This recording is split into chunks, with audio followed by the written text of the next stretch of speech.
to present a poem. What shall I do? What will you do? Is this a question? Show that you know the poem and remind them what a poem it is. Well, you know what you must do. Go, confront the problem, fight, win, and call me when you get back, darling. I enjoy our visits. Welcome to the Poetry Dojo, where we learn to know our poems and learn to wield them to fight and win. Today, we are considering A Bird Came Down the Walk by Emily Dickinson. Emily Dickinson was born in Amherst, Massachusetts on December 10th, 1830, and she died on May 15th, 1886. We've actually reviewed several of her poems before, so I'm not going to go into a detailed history. Go ahead and give a listen to our earlier podcasts on her work. A Bird Came Down the Walk by Emily Dickinson. A bird came down the walk. He did not know I saw. He bit an angleworm in halves and ate the fellow, raw. And then he drank a dew from a convenient grass, and then hopped sideways to the wall to let a beetle pass. He glanced with rapid eyes that hurried all around. They looked like frightened beads, I thought. He stirred his velvet head like one in danger, cautious. I offered him a crumb, and he unrolled his feathers and rowed him softer home than oars divide the ocean, to silver for a seam, or butterflies off banks of noon leap plashless as they swim.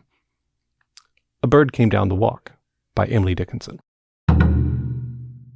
Emily is known for a number of specific poetry forms. Right, and some very, very interesting sort of tricks, if you want to call them that, in her Rhyming poems. structures. Yeah, some of her structures. So two of them that are really important and also appear in this poem, in addition to like really interesting punctuation. So you're going to find some dashes in here. You're going to find a comma where you're like, what is that doing there? What you're not going to find is periods telling you you're done with a line. You've got to figure that out yourself. Exactly. And that leads into this idea of enjambment. And enjambment in poetry is the idea where the line of poetry, the thought does not stop at the end of the line. It continues to be carried on to the next line below. Even a separate stanza. Yeah, sometimes a separate stanza. And what it does is it forces the reader to keep the movement going. So there's a lot of movement, literarily speaking and artistically speaking, in an Emily Dickinson poem. You also have use of what's known as slant rhymes, which are almost rhyming words. And sometimes in those almost rhyming words, you're going to have really interesting word choices that seem to come from left field. And so when we look at this poem, we're going to see a few places just like that. So I think a great example right here is he stirred his velvet head like one in danger. And so we have the very end of the line. Middle stanza, the third stanza ending, he stirred his velvet head. There is a hyphen or a dash, but the line's not done. It actually goes on. Just keep going. Yeah, into the first, and the idea is carried on into the beginning the line of the fourth stanza. So that's a really good example of an enjambment. And interpretation. This is as one who's making the presentation of the poem. You're making the decision of what the meaning is in several spots. For instance, he stirred his velvet head like one in danger, cautious. Or he stirred his velvet head like one in danger. Cautious, I offered him a crumb. Where does that cautious go? She doesn't tell you.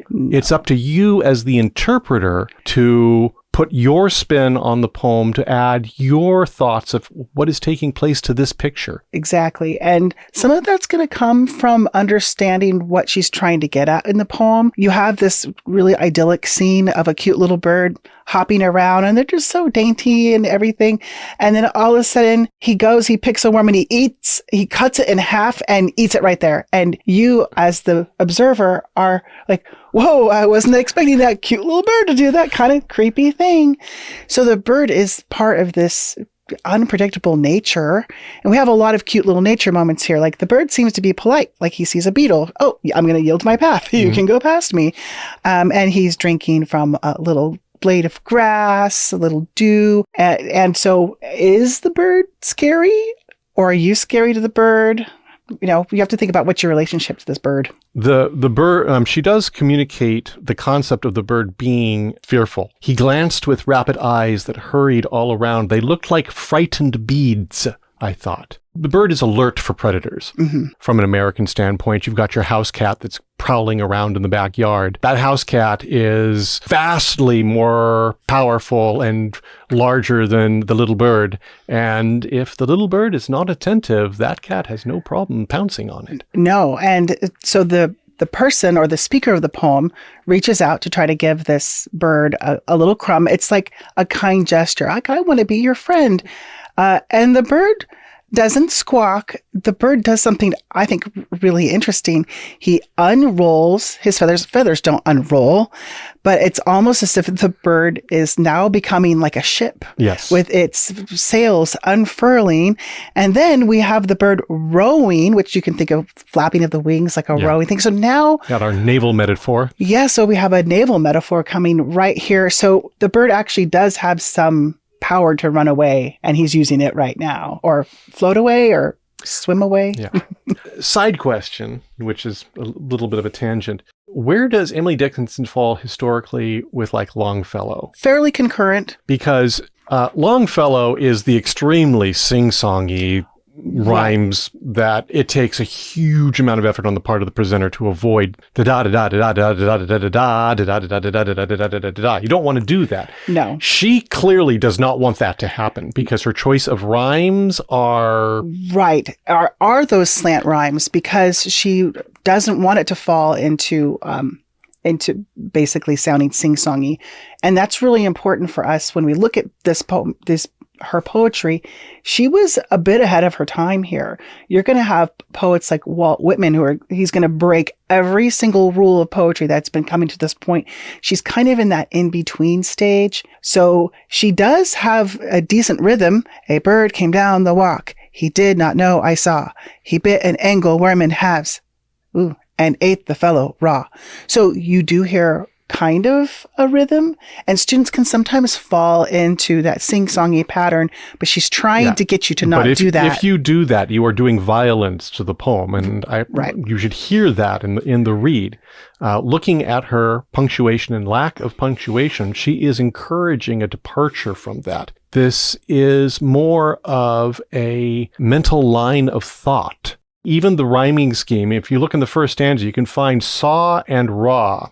Okay, but after that, walk in halves, and we do get a grass and a pass, but a broad and head. We have that d sound at the end, but those are, again, that's a slant rhyme right there. When students have chosen this poem, and many will choose this poem, students, I know how you do this. You look at the word count, and it seems a shorter poem compared to all of the compatriots that are in this. 5 stanzas, 123 words. This is going to be an easy read. Exactly. And it's not very difficult as far as vocabulary or anything like that. But where the students fall to the ground on this poem is they allow it to become sing-songy, and they rush past the meaning that she's trying to convey. And the spot where they often fall apart is between the 4th and 5th stanzas. And even I have challenged as a reader of poetry to read it in such a way that it doesn't go clunk, clunk, clunk. So I offered him a crumb, and he unrolled his feathers and rode him softer home. Now, the tendency is to pause after home there. And rode him softer home. Then oars divide the ocean to silver for a seam. Or and butterflies. At that point, the poem is broken. Right.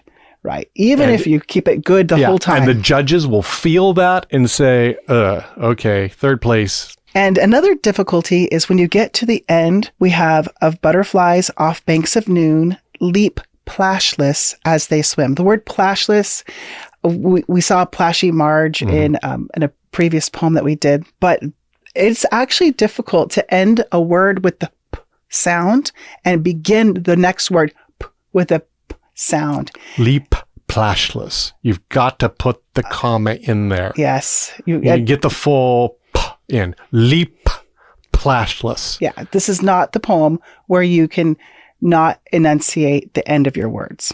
And Californian accent loves to swallow the end of the word. And you don't do that. Exactly. You need this. There is only 123 words in this poem.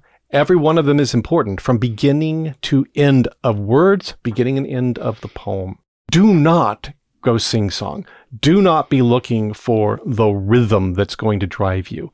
Instead, look for the simple pleasure of seeing the beauty of a little bird that's hopping along through a backyard scene and make that your own.